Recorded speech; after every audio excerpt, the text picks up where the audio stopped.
এক ছিল রাজা। রাজা একদিন সভায় বসেছেন।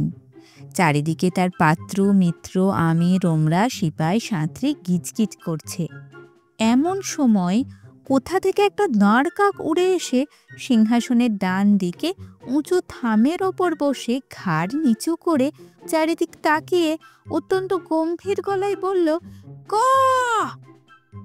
কথা নেই বার্তা নেই, হঠাৎ এরকম গম্ভীর শব্দ। সভা শুদ্ধ সকলের চোখ একসঙ্গে গোল হয়ে উঠল।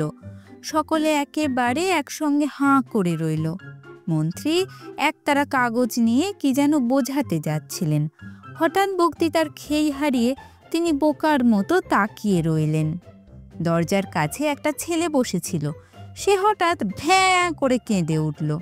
যে লোকটা চামর দোলাচ্ছিল, চামরটা তার হাত থেকে ঠাঁই করে রাজার মাথার ওপর পড়ে গেল। রাজামশাইয়ের চোখ ঘুমে ঢুলে এসেছিল। তিনি হঠাৎ জেগে উঠেই বললেন, জল্লাদ ডাক। বলতেই জল্লাদ এসে হাজির। রাজামশাই বললেন, মাথা কেটে ফেল। সর্বনাশ, কার মাথা কাটতে বলে? সকলে ভয়ে ভয়ে নিজের মাথায় হাত বুলাতে লাগলো। রাজামশাই খানিকক্ষণ ঝিমিয়ে আবার তাকিয়ে বললেন, কই মাথা কই? জল্লাদ বেচারা হাত জোড় করে বলল, আজ্ঞে মহারাজ, কার মাথা?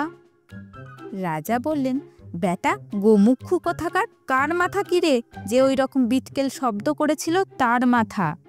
শুনে সভা শুদ্ধ সকলে হাঁপ ছেড়ে এমন ভয়ানক নিঃশ্বাস ফেলল যে কাকটা হঠাৎ ধরফর করে সেখান থেকে উড়ে পালালো। তখন মন্ত্রীমশাই রাজাকে বুঝিয়ে বললেন যে ওই কাকটাই ওরকম আওয়াজ করেছিল। তখন রাজামশাই বললেন, ডাকো পণ্ডিত সভার যত পণ্ডিত সবাইকে। হুকুম হওয়া মাত্র 5 মিনিটের মধ্যে রাজ্যের যত পণ্ডিত সব সভায় এসে হাজির। তখন রাজামশাই পণ্ডিতদের জিজ্ঞাসা করলেন, এই যে একটা কাক এসে আমার সভার মধ্যে আওয়াজ করে এমন গোল বাঁধিয়ে গেল, এর কারণ কিছু বলতে পারো? কাকে আওয়াজ করলো, তার আবার কারণ কি? পণ্ডিতেরা সকলে মুখ চাওয়াচাই করতে লাগলেন। একজন ছোকরা মতো পণ্ডিত খানিকক্ষণ কাঁচু মাচু করে জবাব দিল, আগে বোধহয় তার খিদে পেয়েছিল।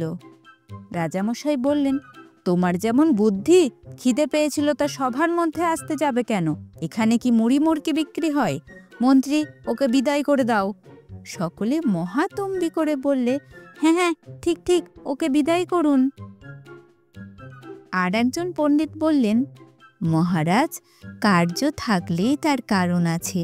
বৃষ্টি হলেই বুঝবে মেঘ আছে, আলো দেখলেই বুঝবে প্রদীপ আছে। সুতরাং বায়ুষ পক্ষীর কণ্ঠ নির্গত এই অপরূপ ধ্বনিরূপ কার্যের নিশ্চয়ই কোনো কারণ থাকবে। এতে আশ্চর্য কি?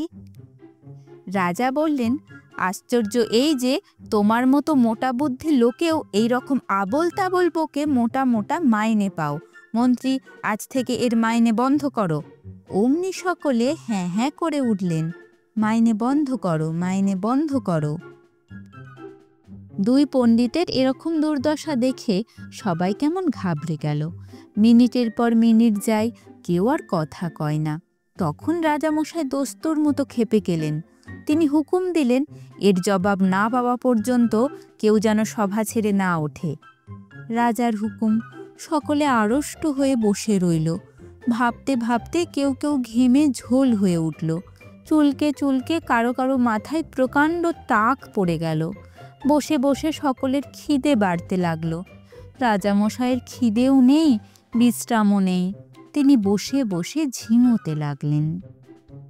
সকলে যখন হতাশ হয়ে এসেছে আর মনে মনে পণ্ডিতদের সব মূর্খ, অপদার্থ, নিষ্কমা বলে গাল দিচ্ছে, এমন সময় রোগা শুটকো মতো একজন লোক হঠাৎ বিকট চিৎকার করে সভার মাঝখানে পড়ে গেল। রাজা, মন্ত্রী, পাত্র, মিত্র, উজির, নাজির সবাই ব্যস্ত হয়ে বললেন, কি হলো, কি হলো? তখন অনেক জলের ছিটে, পাখার বাতাস আর বলা কওয়ার পর লোকটা কাঁপতে কাঁপতে উঠে বলল, মহারাজ, সেটা কি দাঁড় কাক ছিল? সকলে বলল, হ্যাঁ হ্যাঁ হ্যাঁ, কেন বলো দেখি? লোকটা আবার বলল, মহারাজ, সেটা কি ওই মাথার ওপর দক্ষিণ দিকে মুখ করে বসেছিল, আর মাথা নিচু করেছিল, আর চোখ পাকিয়েছিল, আর ক করে শব্দ করেছিল? সকলে ভয়ানক ব্যস্ত হয়ে বললে, হ্যাঁ হ্যাঁ, ঠিক ওই রকম হয়েছিল।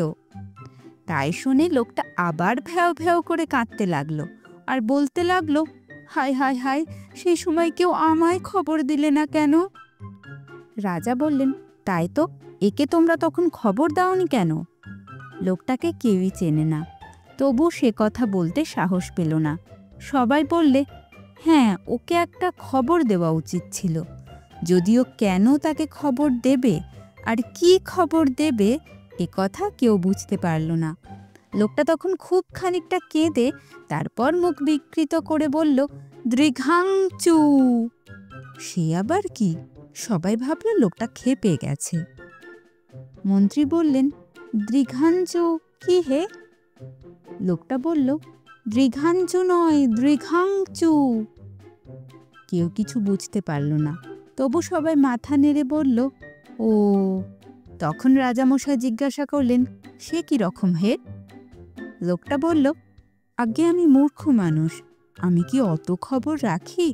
ছেলেবেলা থেকে দৃঘাংচু শুনে আসছি, তাই জানি দৃঘাংচু যখন রাজার সামনে আসে তখন তাকে দেখতে দেখায় দাঁড় কাকের মতো। সে যখন সভায় ঢোকে তখন সিংহাসনের ডান দিকের থামের ওপর বসে মাথা নিচু করে দক্ষিণ দিকে মুখ করে চোখ পাকিয়ে ক বলে শব্দ করে। আমি তো আর কিছুই জানি না, তবে পণ্ডিতেরা যদি জানেন। পণ্ডিতেরা তাড়াতাড়ি ব্যস্ত হয়ে বললেন, না না, ওর সম্বন্ধে আর কিছু জানা যায়নি। রাজা বললেন, তোমায় খবর দেয়নি বলে কাঁদছিলে, তুমি থাকলে করতে কি?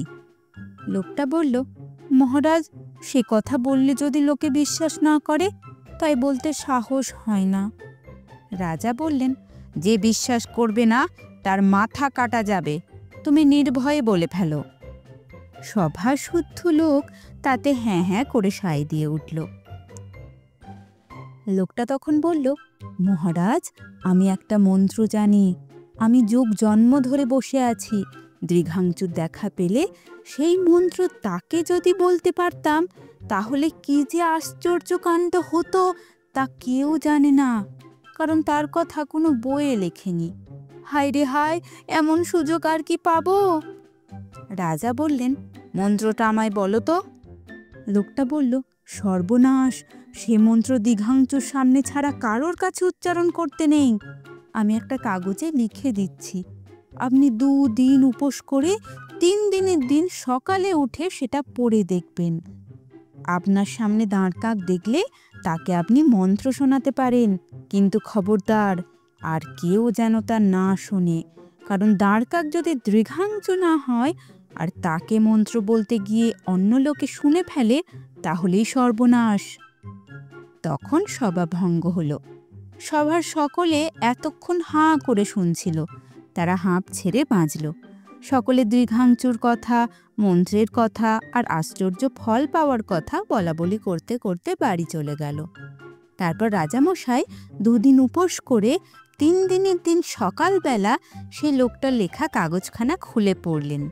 তাতে লেখা আছে, হলদে সবুজ ওরাং ওটাং, ইট পাটকেল চিটপটাং, মুশকিল আসান উড়ে মালি, ধর্মতলা কর্মখালি।